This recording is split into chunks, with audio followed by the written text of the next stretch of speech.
Assalamualaikum warahmatullahi wabarakatuh. Halo semuanya, perkenalkan nama saya Fadil Lutfiananda dengan NPM 221063125047. Saya dari kelas 3A Sistem Informasi. Dan pada video kali ini saya akan membahas mengenai salah satu fitur pada Stockbit, yaitu adalah Keystat. Video ini dibuat untuk memenuhi tugas ujian akhir semester mata kuliah Sistem Informasi Akuntansi dan Keuangan yang diampu oleh Bapak Dr. Ade Andri Hendriadi, SSIM. Baik, mungkin kita akan lanjut ke pembahasannya. Oke, yang pertama kita akan bahas sedikit nih mengenai Stockbit. Apa sih Stockbit itu? Jadi Stockbit itu merupakan one-stop platform investasi saham. Stockbit dapat menjadi wadah untuk berdiskusi dan halaman update berita terkini mengenai saham. Selain itu, Stockbit juga dapat berfungsi sebagai platform riset dan analisis investasi. Nah, untuk legalitasnya, Stockbit ini sudah terdaftar dan diawasi oleh OJK atau Otoritas Jasa Keuangan dengan nomor izin KEP strip 132-PM-19992. Stockbit juga sudah terdaftar di Bursa Efek Indonesia, Kustodian Sentral Efek Indonesia, Clearing Penjaminan Efek Indonesia, dan Dana Perlindungan Modal. Jadi, Stockbit ini itu dia platform untuk investasi saham ya. Dan selain untuk investasi itu, Stockbit ini juga menjadi suatu wadah untuk berdiskusi dan berita-berita terupdate atau terkini mengenai saham gitu. Jadi mungkin untuk yang teman-teman di sini yang memang suka stock enthusiast gitu kan, ini di Stockbit ini tuh bisa menjadi platform yang cocok untuk untuk berdiskusi, untuk melakukan investasi dan yang lain-lainnya. Dan untuk lihat dari legalitasnya ya, Stockbit ini sendiri ya udah legit lah, udah diawasi oleh OJK, juga dia terdaftar di seperti di Bursa Efek Indonesia, di Kustodian Sentral Efek Indonesia, dan lain-lain. Oke, jadi untuk Stockbit ini sendiri fiturnya banyak, tapi di video ini kita akan membahas mengenai salah satu fiturnya, yaitu adalah Keystat. Nah, apa sih Keystat itu? Oke, Keystats merupakan salah satu fitur Stockbit Pro yang merangkum secara lengkap rasio-rasio fundamental perusahaan. Dengan menggunakan fitur Keystat, user dapat mengetahui valuasi perusahaan, alokasi kas, level utang, hingga pembagian dividen. Nah, jadi Keystat ini dia memberikan informasi mengenai suatu perusahaan ya, yang misalnya kita lagi nyari nih perusahaan yang pengen kita beli saham atau pengen kita invest sahamnya gitu. Nah, fitur Keystat ini nanti dia akan memberikan informasi mengenai si perusahaan itu. Misalnya dari performansinya dari yang performansi sebelumnya, atau mungkin kayak performansi 1 tahun ke belakang, 3 tahun ke belakang, atau misalnya kayak prediksinya gitu. Jadi di Keystat ini dia memberikan informasi-informasi yang dibutuhkan dalam kita mempertimbangkan untuk membeli sahamnya atau enggak gitu. Nah, di sini ada contoh fotonya. Ada salah satu contoh, ini adalah dari Goto ya. Goto, Gojek, Tokopedia terbuka. Nah, di sini ada grafiknya. Nah, di bawahnya itu nanti ada ada informasi yang lebih detailnya lagi gitu. Nah, nanti untuk mengenai informasi-informasi itu akan kita bahas di slide selanjutnya.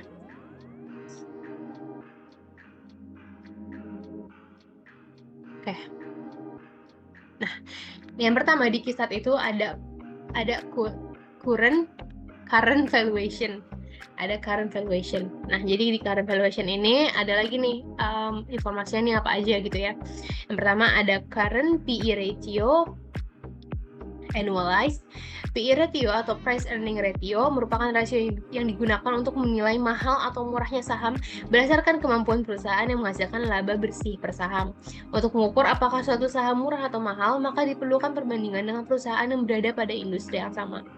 Annualized di sini berarti tahunan, di mana PE ratio ini merupakan prediksi di masa depan dengan data yang sudah ada dari kuartal sebelumnya, namun masih pada satu tahun. Nah gitu ya, jadi PE ratio ini merupakan prediksi di masa depan gitu ya, tapi berdasarkan dari performansi Goto ini sebelumnya. Ini kan kita lagi ngomongin Keystat Goto ya. Nah, jadi di sini current PE ratio annualized itu min 8,87 gitu. Tadi PE ratio adalah price earning ratio. Kemudian ada current PE ratio TTM ya. Nah ini sama, current PE ratio juga, cuma beda nih, yang tadi annualized, yang ini TTM gitu. TTM itu apa? TTM atau TTM? TTM itu apa? TTM berarti trailing 12 months, di mana menggambarkan data kinerja perusahaan selama 12 bulan terakhir, atau menggunakan kuartal di tahun sebelumnya. Nah, perbedaannya apa? Perbedaannya itu kalau annualize itu dia ngambil data dari tahun yang sama. Tapi kalau si TTM ini atau trailing 12 months ini dia mengambil data dari tahun sebelumnya. Nah, itu perbedaannya di situ ya. Jadi yang satu dia ngambil data dari tahun yang sama, yang satu lagi ngambil data dari tahun sebelumnya, seperti itu. Nah, kalau datasnya kan ini beda ya. Karena memang data yang diambil pun juga beda gitu. Oke. Selanjutnya ada forward PE ratio. Apa itu forward PE ratio?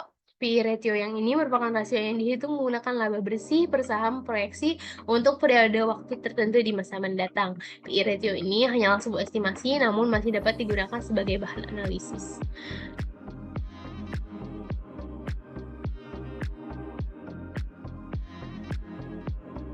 Kemudian setelah ada forward PE ratio, di sini ada IHSG PE ratio.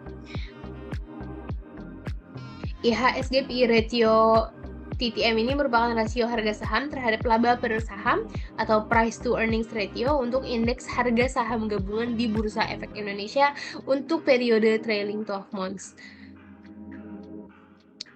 Nah, jadi ini rasio harga saham terhadap laba per saham gitu untuk indeks harga saham gabungan di Bursa Efek Indonesia. Nah, terus ini dia juga waktunya itu tuh pakai yang TTM ya, pakai trailing 12 months. Kemudian ada earning yield. Earning yield menunjukkan seberapa besar laba bersih per saham dibandingkan harga saham. Perusahaan dengan earnings yield yang rendah berarti bahwa saham tersebut overvalued. Sedangkan jika earnings yield-nya tinggi, artinya saham tersebut undervalued. Seperti itu. Kemudian ada current price to sales.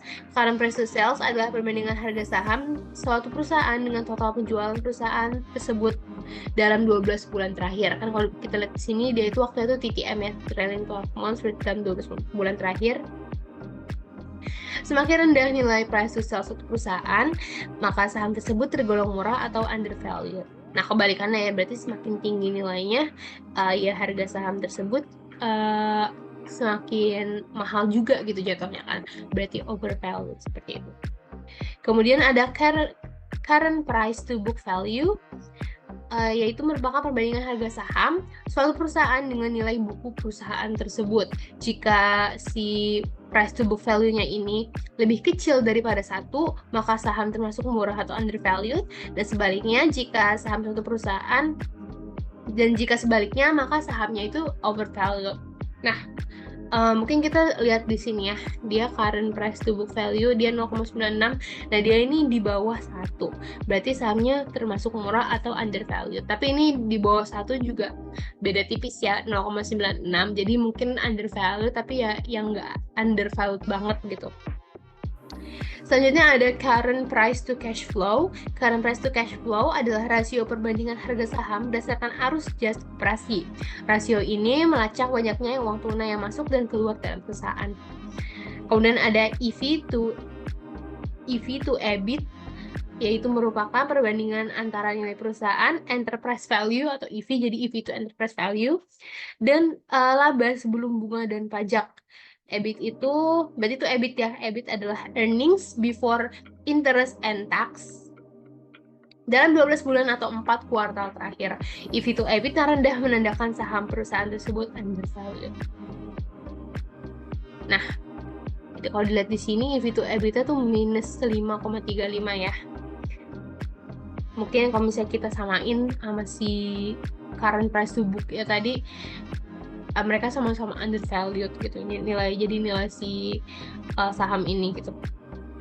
Kemudian ada EV to EBITDA, tadi EV to EBIT, sekarang EV to EBITDA. Apalagi tuh EV to EBITDA? EBITDA berarti earning before interest tax depreciation and amortization. EV to EBITDA merupakan rasio valuasi yang digunakan untuk menilai mahal murahnya suatu perusahaan berdasarkan kemampuannya menghasilkan laba usaha atau kas operasi. Kemudian ada yang terakhir ada PEG ratio, yaitu merupakan rasio untuk mengukur kepantasan antara harga saham, laba yang dihasilkan per lembar sahamnya, dan harapan pertumbuhan perusahaan. Ada juga yang disebut dengan PEG ratio 3 year, ya, ada yang 3 tahun, yang memiliki arti yang sama namun dihitungnya dalam jangka 3 tahun terakhir. Nah, selain itu juga ada PEG forward yang merupakan pertumbuhan yang diharapkan dari saham ini, seperti ini. Oke, ini untuk yang current valuation. Nah, kita masih ada beberapa lagi nih, masih lumayan banyak. Jadi bisa disimak terus ya.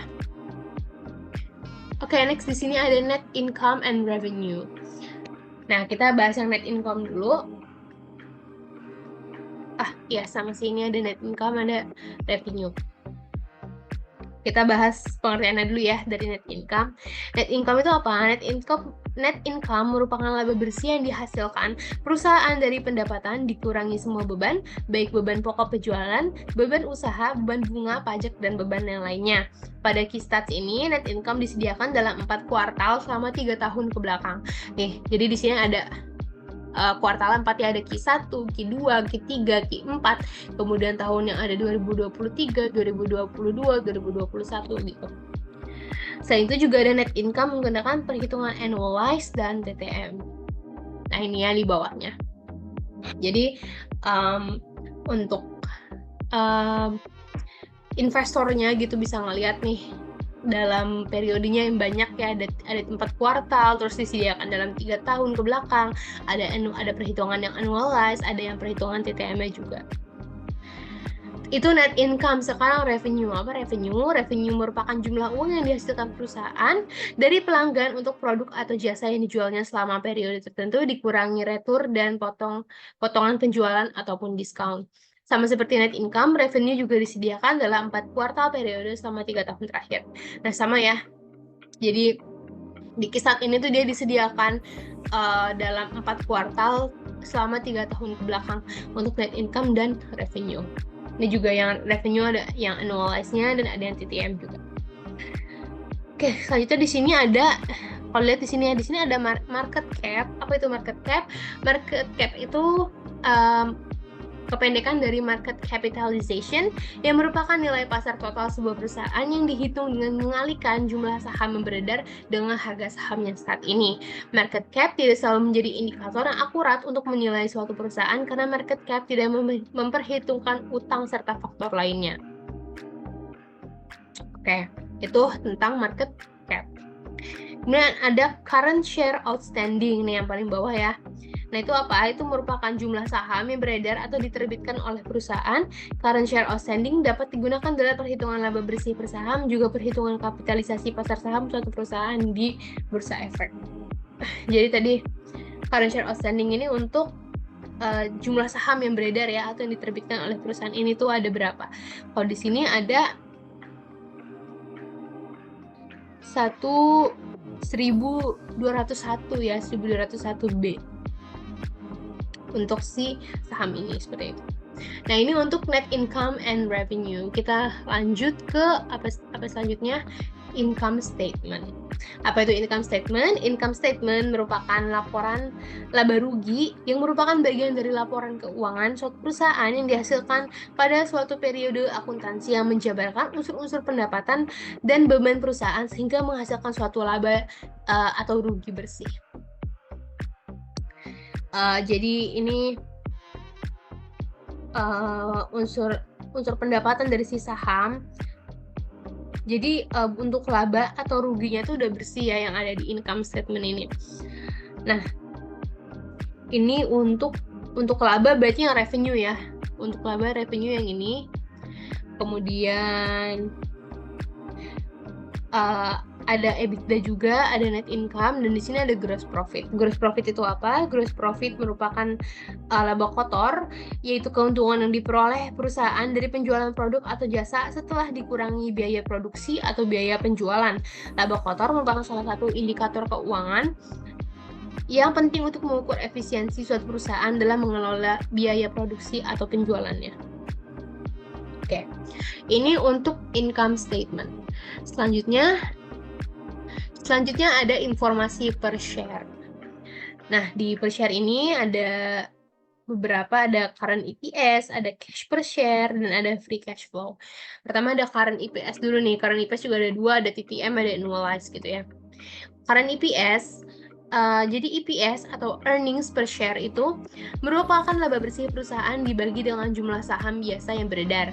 EPS digunakan sebagai indikator untuk menilai tingkat profitabilitas perusahaan. Semakin tinggi nilai EPS, semakin baik perusahaan tersebut dalam menghasilkan laba per lembar sahamnya. Oke, kalau kita lihat yang di saham ini tuh dia minus ya. Jadi ya mungkin perusahaan tersebut memang kurang gitu ya dalam menghasilkan laba per lembar sahamnya seperti itu. Kemudian ada cash per share. Cash per share merupakan penghasilan yang sudah dikurangi pajak ditambah depresiasi per lembar saham. Cash per share ini tidak dapat dimanipulasi seperti EPS sehingga lebih akurat dan dapat dipercaya.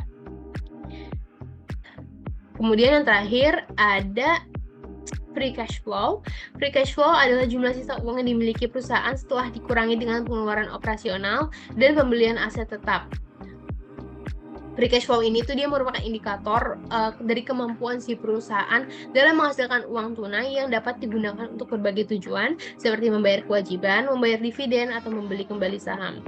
Jika suatu perusahaan memiliki free cash flow yang positif, maka perusahaan itu memiliki cukup uang untuk menutupi kewajibannya dan masih bisa digunakan untuk berinvestasi atau mengembangkan bisnis. Tapi jika kebalikannya, maka perusahaan tersebut tidak memiliki cukup uang. Nah, mungkin untuk di kasus saham yang ini, dia free cash flow per share itu minus, jadi mungkin dia memang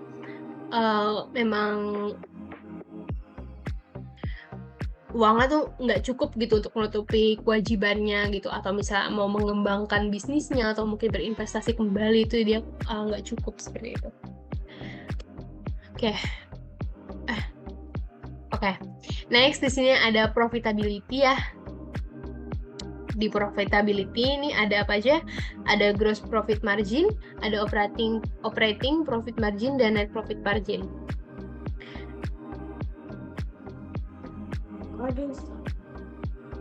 Oke. Kita akan membahas dulu mengenai gross profit margin. Gross profit margin atau GPM merupakan margin laba kotor yang merupakan rasio yang menunjukkan seberapa banyak keuntungan yang diperoleh suatu perusahaan dari penjualan produk atau jasa setelah dikurangi dengan biaya pokok penjualan. GPM ini digunakan untuk mengukur efisiensi perusahaan dalam mengelola biaya produksi atau biaya penjualan. Perusahaan dengan GPM yang tinggi artinya dia lebih efisien, dan begitupun sebaliknya. Nah, kalau kita lihat di sini, dia tuh gross profit margin-nya 66% ya, atau ya sekitar 66-67%, yang lumayan, yang bisa dibilang tuh lumayan efisien gitu ya dalam mengelola si biaya produksi dan biaya penjualan ini. Kemudian ada operating profit margin yang merupakan gambaran seberapa banyak perusahaan mampu menghasilkan laba usaha atas setiap penjualannya. Operating profit margin ini juga digunakan untuk pengukuran seberapa efisien perusahaan dalam mengelola biaya operasionalnya dibanding pendapatan operasional. Semakin tinggi operating profit marginnya, semakin efisien dan profitable perusahaan tersebut. Nah, berarti tadi kan gross profit itu untuk melihat seefisien apa sih si perusahaan ini dalam mengelola biaya penjualannya gitu. Dan kalau untuk si operating ini melihat seefisien apa mengelola biaya operasionalnya. Nah, kalau dilihat nih tadi si gross profit margin ini tuh dia lumayan tinggi ya, 66-67%. Tapi di operatingnya dia ternyata rendah sekali, dia di minus 74%. Berarti dia untuk pengelolaan biaya penjualannya dia itu cukup baik, tapi ternyata untuk pengelolaan biaya operasionalnya dia itu yang nggak terlalu baik ya, ada di angka minus %. Kemudian ada net profit margin, yaitu persentase laba bersih dari pendapatan sebuah perusahaan. Semakin tinggi net profit margin sebuah perusahaan, artinya perusahaan tersebut semakin efisien dan profitable. Nah, untuk net profit marginnya ini sama kayak operatingnya, dia ada di angka minus. Oke, ini adalah profitability. Next, kita akan membahas balance sheet. Oke, di balance sheet ini kita akan membahas ada 5 ya. Yang pertama itu total liabilities. Total liabilities adalah total kewajiban jangka pendek dan jangka panjang yang dimiliki oleh suatu perusahaan yang bersumber dari dana eksternal. D. Oke, selanjutnya ada working capital. Working capital merupakan suatu ukuran dari efisiensi perusahaan dan kesehatan keuangan jangka pendek perusahaan. Working capital ini menunjukkan apakah suatu perusahaan memiliki aset lancar yang cukup untuk melunasi hutang jangka pendek dan melanjutkan operasinya. Jika rasio ini menunjukkan angka lebih kecil daripada 1, maka perusahaan tersebut memiliki modal kerja yang negatif. Nah, mungkin kita lihat ya untuk kasus si saham yang ini, working capital. Oke, ini working capital besar ya teman-teman, jadi bisa dibilang perusahaan tersebut ini modal kerjanya positif seperti itu. Kemudian ada total asset merupakan total aset dari perusahaannya. Kemudian ada long term debt, short term debt, dan total debt nih ya, bertiga nih. Long term debt adalah hutang jangka panjang yang harus dibayar oleh suatu perusahaan dalam jangka waktu lebih dari 1 tahun. Sebaliknya kalau short term ya berarti jangka pendek gitu kan.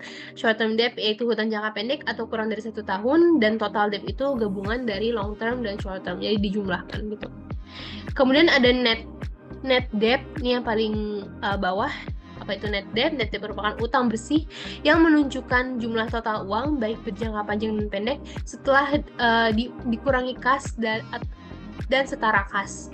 Net debt yang negatif menunjukkan bahwa perusahaan tersebut memiliki lebih banyak kas atau setara kas daripada total uangnya.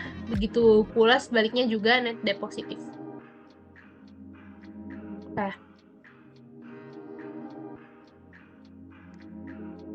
oke, berarti kan ini kalau yang negatif itu perusahaannya berarti lebih banyak uang kasnya atau setara kas.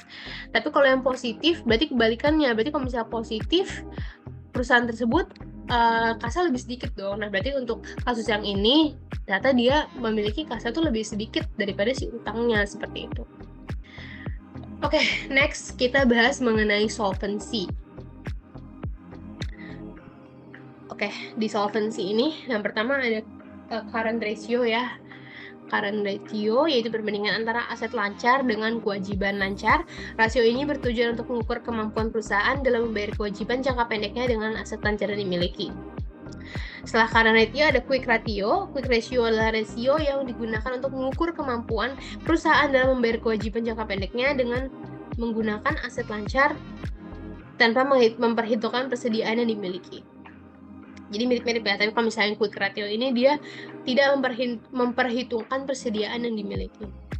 Kemudian ada financial leverage. Financial leverage yaitu rasio yang mengukur seberapa banyak hutang atau yang digunakan oleh perusahaan untuk membiayai aktivitas operasionalnya. Semakin tinggi financial leverage ini, semakin tinggi juga hutang yang digunakan dalam perusahaan.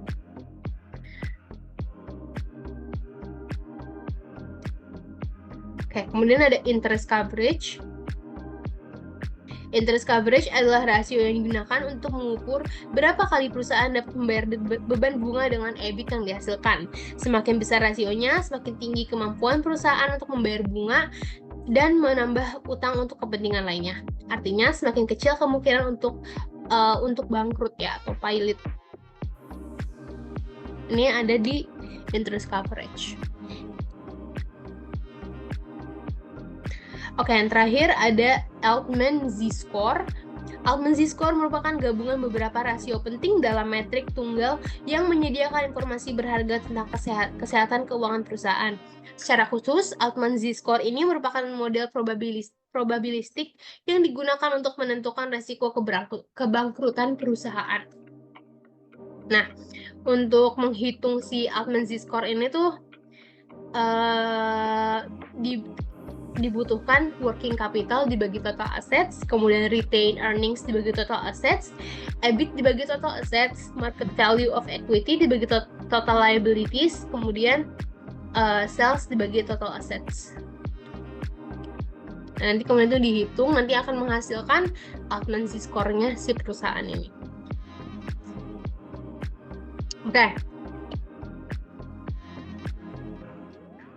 Oke, next di sini ada growth. Nah, growth ini ada revenue, ada gross profit, dan ada net income. Tapi di sini waktunya itu bukan TTM lagi, bukan annualized lagi, tapi ada quarter YOY growth. Apa sih itu? Quarter YOY growth artinya membandingkan performa quarter atau 3 bulanan dengan quarter yang sama dengan tahun sebelumnya. Nah, jadi ini dia 3 bulanan ya, triwulan gitu. Tapi memakai dibandingkan performa triwulan tahun ini dibandingkan dengan performa triwulan atau quarter yang sama dari tahun sebelumnya, seperti itu. Nah, ini ditunjukin ada revenue-nya, ada gross profit, dan ada net income.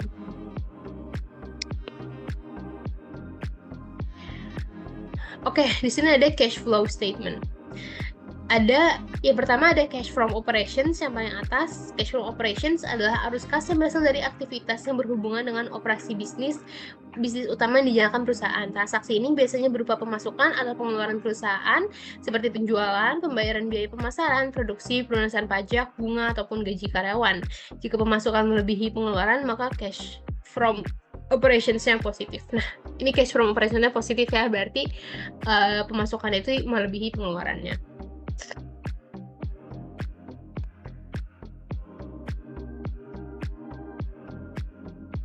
Oke, selanjutnya ada cash from investing.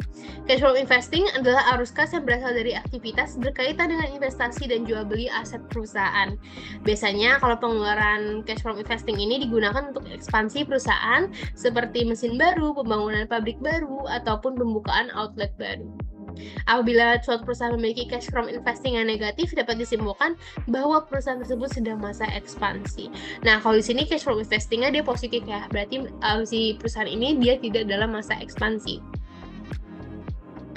Next ada cash from financing, yaitu arus kas yang berasal dari aktivitas yang berhubungan dengan pendanaan dan pembayaran dividen. Pemasukan kas ini biasanya dilakukan melalui hutang ataupun penjualan saham perusahaan. Jika suatu perusahaan memiliki cash from financing yang positif, maka dapat diartikan perusahaan tersebut sedang mendapat pendanaan baik dengan hutang maupun penerbitan saham baru.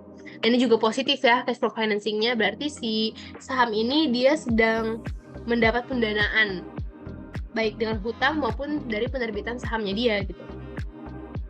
Kemudian ada capital expenditure, merupakan dana yang digunakan perusahaan untuk memperoleh atau meningkatkan aset fisik seperti properti, bangunan industri, atau peralatan. Oke, next. Next ada dividen. Nah, apa itu dividen? Dividen adalah pembagian lama kepada pemegang saham yang memenuhi syarat, yakni investor yang tercatat memiliki saham hingga recording date. Pembagian jumlah dividen ditentukan oleh Dewan Redaksi Perusahaan. Pembagian dividen di luar dividen final disebut sebagai dividen interim. Oke, jadi kalau dividen ini tuh dia pembagian lama kepada si pemegang sahamnya ya, sesuai dengan syarat yang berlaku gitu. Investor itu tercatat memiliki saham hingga recording date. Lalu itu ada payout ratio. Payout ratio merupakan persentase dari total laba bersih perusahaan yang akan dibayarkan sebagai dividen. Kemudian ada dividen yield di bawah. Dividen yield merupakan besaran dividen per saham dibandingkan dengan harga sahamnya. Semakin tinggi dividen yield-nya, semakin tinggi juga bunga dividen yang diberikan perusahaan relatif dengan harga sahamnya. Nah, kita di sini nggak bisa lihat ya, karena data untuk dividen di sini untuk saham ini itu dia nggak dikasih tahu informasinya. Jadi kita nggak bisa lihat nih untuk informasi mengenai dividen. Oke, next ada price performance. Yang pertama ada price returns nih. Price returns banyak ya, ada 1 week, 3 months, 1 month, 6 months, bahkan sampai 10 year ya. Tapi di sini yang ada informasinya itu cuma sampai 1 year aja. Price returns adalah uang yang dihasilkan atau hilang dari aktivitas investasi selama beberapa periode tertentu. Nah, tadi periodenya ya ada 1 minggu, ada 3 minggu, ada 3 bulan, ada 1 bulan, 6 bulan, dan satu tahun gitu. Bahkan hingga 10 tahun. Kemudian ada year to date price returns, merupakan persentase perubahan harga saham saat ini dibandingkan harga saham awal tahun. Kemudian ada 52 week high and low, yaitu merupakan jangkauan harga saham dari terendah sampai tertinggi selama setahun sebelumnya. Ini mengenai price performance. Berarti ini dia ngebahas mengenai price-nya ya, price dari si sahamnya itu gimana sih performance-nya dalam periode tertentu ya, ada 1 minggu, ada 52 week high and low nih, kemudian di year to date. Oke, selanjutnya ada management effectiveness. Yang pertama ada return on equity, yaitu digunakan untuk mengukur seberapa besar keuntungan yang dihasilkan perusahaan dibandingkan dengan modal yang disetor pemegang saham. Kemudian ada return on capital employed, yaitu untuk melihat efisiensi perusahaan dalam mengelola modal kerjanya untuk menghasilkan laba operasi. Return on capital employed yang tinggi menunjukkan kepada investor berapa persen profit yang dihasilkan dari setiap modal kerja yang digunakan. Nah ini ya, minus rata kalau untuk saham yang ini. Kemudian ada day sales outstanding, yaitu rata-rata jumlah hari yang dibutuhkan perusahaan untuk menagih pelanggan untuk membayar piutang penjualan. Day sales outstanding umumnya ditentukan secara bulanan, triwulan, atau tahunan. Semakin tinggi angka day sales outstanding ini artinya perusahaan mengalami keterlambatan dalam menerima pembayaran piutang. Nah, ini mungkin lumayan tinggi juga ya angka dari day sales outstanding ini. Berarti dia mengalami cukup banyak keterlambatan gitu ya. Ada days inventory, yaitu merupakan rata-rata jumlah hari yang dibutuhkan perusahaan untuk mengubah persediaan atau inventory menjadi pendapatan. Dengan kata lain, days inventory ini merupakan metrik yang menghitung berapa lama persediaan tersimpan di gudang. Kemudian ada days payable outstanding, yaitu merupakan rata-rata jumlah hari yang dibutuhkan perusahaan untuk membayar tagihannya. Semakin kecil rata-rata ini, semakin sedikit waktu yang dibutuhkan perusahaan untuk membayar kewajibannya kepada kreditur. Kemudian ada cash conversion cycle. Cash conversion cycle adalah metrik yang menyatakan jumlah hari yang diperlukan perusahaan untuk mengubah uang yang dikeluarkan untuk membeli sumber daya menjadi pendapatan kas. Kemudian ada receivable turnover, yaitu rasio yang digunakan untuk mengukur efisiensi pengelolaan piutang suatu perusahaan. Kemudian ada asset turnover, yaitu rasio menunjukkan efisiensi aset yang dimiliki perusahaan dalam menghasilkan penjualan. Semakin besar rasionya, semakin tinggi efisiensi perusahaan dalam menghasilkan penjualan. Kemudian ada inventory turnover, merupakan rasio yang digunakan untuk mengukur efisiensi pengelolaan persediaan barang dagang. Nah, jadi untuk si manajemen effectiveness ini emang untuk melihat efisiensi dari si perusahaan ini dalam mengelola asetnya, mengelola sahamnya, mengelola piutangnya, mengelola kasnya gitu ya. Jadi memang untuk melihat manajemen dari si perusahaan ini. Oke. Yang terakhir nih guys, ada market. Kok aku ngomong guys ya? Baik, yang terakhir, jangan terakhir. Oke, selanjutnya ada market rank. Pada market rank nih yang pertama ada Piotrowski F-score. Nah, tadi ada yang Z-score ya, sekarang ada namanya Piotrowski F-score. Apa itu Piotrowski F-score ini? Yaitu merupakan penilaian 9 kriteria scoring untuk suatu saham. Saham yang lolos pada kriteria tertentu akan diberikan 1 poin. Nah, apa aja sih kriteria dari si F-score ini? Yang pertama itu ada net income, berikan skor 1 apabila net income positif. Operating cash flow, itu dapat skor 1 jika cash flow-nya positif. Return on asset, dapat 1 skor jika return on assetnya lebih tinggi daripada yang tahun sebelumnya. Kemudian quality of earnings mendapat 1 skor jika operating cash flow lebih besar daripada net income. Kemudian ada long term debt versus assets, yaitu apabila rasio long term debt to assets lebih rendah dari tahun sebelumnya. Atau misalnya tidak memiliki hutang ya.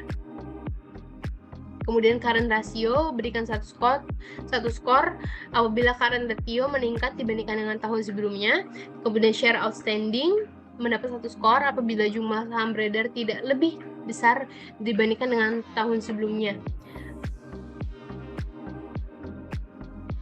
Kemudian gross margin memberikan 1 skor apabila gross margin lebih tinggi dari tahun sebelumnya. Dan yang terakhir ada asset turnover mendapat 1 skor apabila pertumbuhan penjualan lebih tinggi daripada pertumbuhan aset. Itu untuk kriteria dari si Piotrowski F-score. Kemudian ada EPS rating. EPS rating adalah ranking pertumbuhan EPS satu perusahaan dari 1 sampai 99. Semakin tinggi pertumbuhan IPS-nya, maka rankingnya semakin baik dengan nilai terbaik yaitu adalah 99. Tapi di sini IPS ratingnya nggak ada ya. Tapi di sini tadi untuk Piotrowski F-score rata untuk saham ini dia skor tuh 2. Berarti dari 9 kriteria dia hanya memenuhi 2 kriteria. Kemudian yang terakhir ada rank. Ini ranknya ada banyak ya, ada market cap, ada rank current PE ratio, ada rank earnings yield, kemudian ada rank PS, rank PB, rank near 52 weeks high. Nah, rank ini apa sih? Rank itu merupakan hasil dari pengurutan. Beberapa jenis rank yang ada tuh yang ini ya. Ada market cap, ada current PE ratio, rank earnings yield. Jadi itu dia untuk pengurutan berdasarkan dari kriteria ini, ada market cap, ada current PE ratio. Jadi itu di rank berdasarkan kategori itunya, kategori si sahamnya ini ya. Oke, kita sudah berada di penghujung video.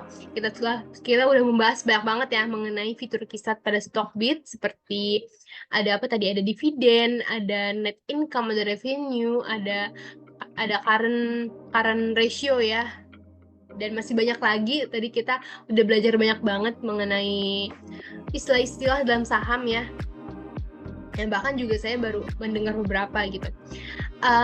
Oke, mungkin untuk video ini saya cukupkan. Saya mohon maaf apabila ada perkataan atau perbuatan yang kurang berkenan selama saya mempresentasikan melalui video ini. Wabillahi taufiq wal hidayah. Saya tutup. Wassalamualaikum warahmatullahi wabarakatuh. Terima kasih sudah menonton.